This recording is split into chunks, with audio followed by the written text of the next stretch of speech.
Hi guys! So I attended the Fan Fest day 1 and this is what happened. Okay, so first, nag-ikot-ikot muna ako sa mga booth. And ang aga ko kasi, so yung ibang booth nag-aayos pa. And ito, yung mga nakita ko, pili ko ang dami ko mabibili nung nakita ko, pero pinigilan ko sarili ko. And then nakita ko to mga lads merch. Ayan. And then guys, next is eto, yung PUBG mobile na booth. Ang ganda kasi merong Colossal Titan. And eto pala yung fit ko. I'm Hinata Yuga for today. And after that, eto yung mga food booth sa labas. So madami namang pwedeng kainan. And ito yung unang part ng event, yung Gyudon eating contest. And then nakita ko si Captain Caleb. Sumali siya guys. Ayan sumali siya. Oh my gosh.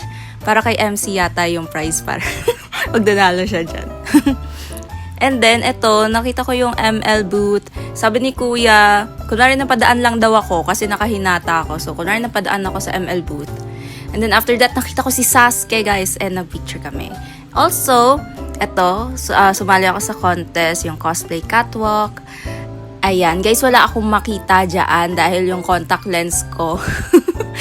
Pero at least, nagawa ko pa rin yung stunts ko. After the contest, nag-ikot-ikot na ako para makapagpa-pic sa mga cosplayers, and here are our photos. And after that, bumalik ako sa ML booth. Nagulat ako, nandun si Ate Myrtle. Like, nagulat din siya, nagkagulatan kami.